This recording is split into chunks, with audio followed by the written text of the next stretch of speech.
Monsieur le Président, merci. J'ai l'immense privilège d'être ici aujourd'hui pour défendre les gens de ma région, de Montmagny-Lillec, Kamouraska-Rivière-du-Loup, mais aussi tous les entrepreneurs du Québec. Étant moi-même un entrepreneur, je comprends leurs réalités et leurs inquiétudes. Les enjeux auxquels les créateurs d'emplois font face aujourd'hui durant cette crise, ainsi que la nouvelle réalité à laquelle ils devront face après la crise, suscitent de nombreuses questions partout au Canada. Suite à mes échanges avec bon nombre d'entre eux, je suis en mesure aujourd'hui de questionner le gouvernement sur l'efficacité des mesures. J'aimerais remercier, si vous me le permettez, mes employés, puis l'employé, je pense, de tout l'ensemble des parlementaires ici qui ont fait un travail absolument extraordinaire dans les dernières semaines pour aider les Canadiens à se démêler dans tout ça.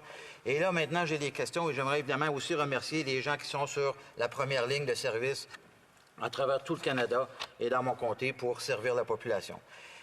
Maintenant, Monsieur le Président, dans mon comté, j'ai plusieurs cas de gens qui se retrouvent inadmissibles à la PCU parce qu'ils ont un travail à temps partiel, des pompiers volontaires, des élus municipaux qui risquent de perdre leurs 2 000 $ par mois parce qu'ils gagnent 150 ou 200 $.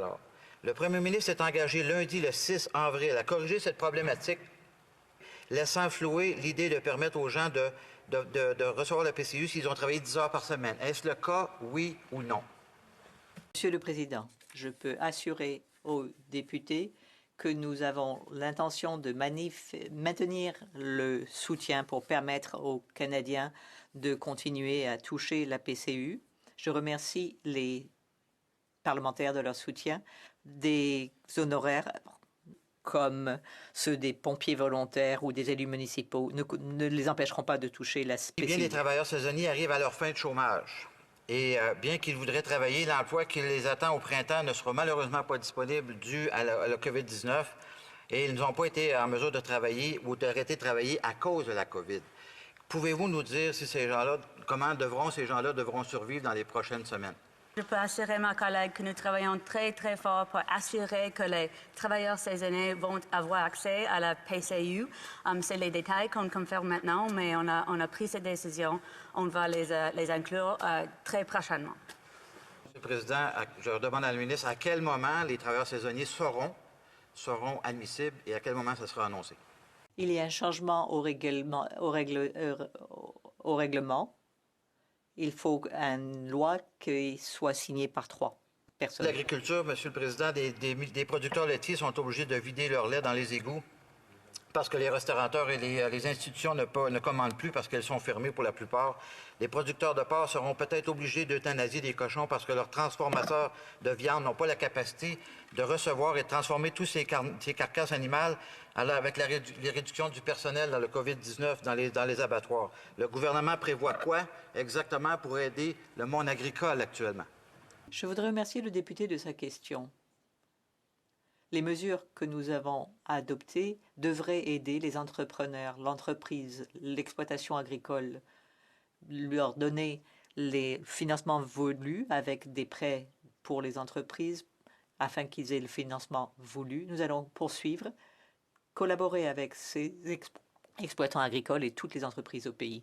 Comment le gouvernement entend répondre aux très petites entreprises qui ont malheureusement moins de 50 000 $ de payroll, en fait, de masse salariale, comme les chiros, les coiffeurs, les coiffeuses, etc., les massothérapeutes, et j'en passe. Et ils ont besoin de ce 40 000 $ potentiellement, ce prêt-là. Comment le gouvernement entend répondre aux questions de ces entreprises-là, Monsieur le Président? Le ministre des Petites Entreprises. Je voudrais remercier l'honorable député de sa question. Les petites entreprises constituent le cœur de l'économie canadienne. Les petites et moyennes entreprises représentent 95 % de toutes les entreprises au pays. Il est impératif d'écouter ces entreprises en cette période difficile, de les aider. C'est ce que nous avons fait, ce que nous avons l'intention de continuer à faire. Nous voulons veiller à ce qu'ils puissent avoir accès à ces 40 000 $ de prêts sans intérêt. Nous les aider aussi à diminuer leurs dépenses, repousser les TPS et la GST. C'est une aide aussi pour ces petites entreprises. Les aider à conserver leurs employés est aussi important. Comme cela, le rétablissement pourra venir plus vite. L'honorable député de Montmagny, Lillec, Kamouraska, Rivière-du-Loup. Merci, Monsieur le Président.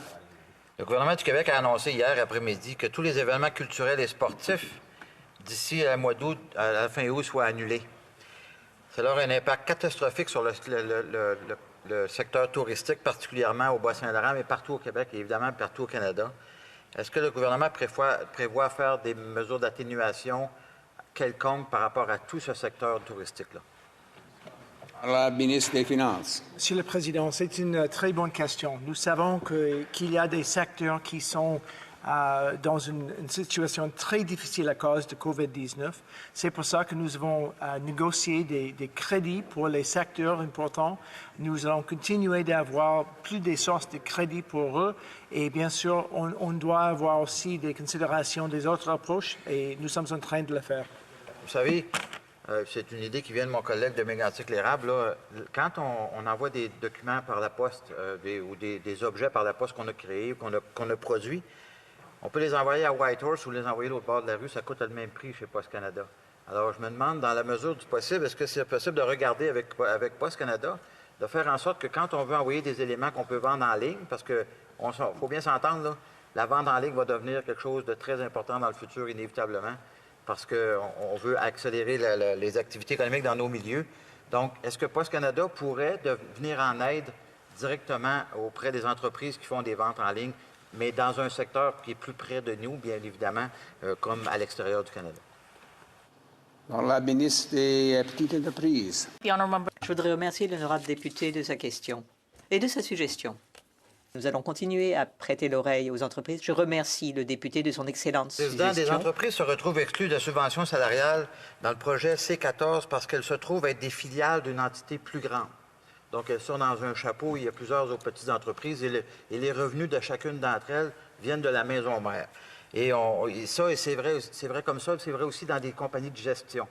Alors, j'aimerais savoir si ces compagnies devront ou pourront éventuellement être admissibles dans le projet de loi. Le ministre des Finances. Président, nous avons considéré la situation avec les compagnies avec des filiales, mais nous avons conclu que c'est nécessaire d'avoir une solution pour le groupe. Ça veut dire que s'il y a une compagnie qui est dans une bonne position, mais avec une succursale qui est dans une situation plus difficile, le groupe est vraiment la chose importante. Et de cette façon, nous pouvons assurer que l'argent va venir aux compagnies, aux individus qui sont dans une situation difficile à cause de COVID-19. Et je suis certain que les compagnies peuvent garder et protéger leurs employés s'ils ont assez de revenus. Monsieur le Président, l'aide offerte par la BDC, par exemple, ou Investissement Québec, au Québec aussi, là, parallèlement à ça, est offerte à 3 d'intérêt, 3,3 % je pense, et c'est des garanties de prêt pour la majorité, c'est des prêts directs, mais c'est des garanties de prêt. Alors, ça s'ajoute à la dette actuelle des entreprises, contrairement aux 40 000 $ qui est offert, je dirais, en tout cas, avec les intérêts payés par le gouvernement, aux frais du gouvernement, et on rembourse seulement 75 % de ce montant-là. Est-ce que vous considérez la possibilité d'offrir l'opportunité aux entreprises qui ont des moindres revenus pour être capables d'avoir accès à ça? Parce que la très petite entreprise, je l'ai dit tout à l'heure, je le répète, parce que les très petites entreprises ont aussi des dépenses de loyer, de taxes municipales, etc. Ça leur prend ces revenus-là pour être capable de passer au travers. Et on s'entend que ça risque de durer plusieurs mois avant qu'ils puissent réouvrir leur business et ils n'auront pas assez d'argent pour être capables de passer au travers. La ministre des Finances. Monsieur le Président, nous essayons de trouver une solution pour une entreprise de chaque grandeur. Ça veut dire que pour les plus petites, ils peuvent utiliser les prestations d'urgence pour eux et leurs employés. Pour les un peu plus grands, 50 000 $ en salaire jusqu'à 1 000. Ça veut dire qu'il peut avoir la prestation d'urgence et en même temps une prête sans intérêt de 40 000 $. Pour le plus grand encore, il peut avoir une prête avec les garanties du gouvernement, avec le BDC, jusqu'à 12,5 millions de $. Donc, on va avoir une solution pour chaque niveau de compagnie et on va continuer de considérer les autres choses qu'on peut faire pour améliorer leur situation.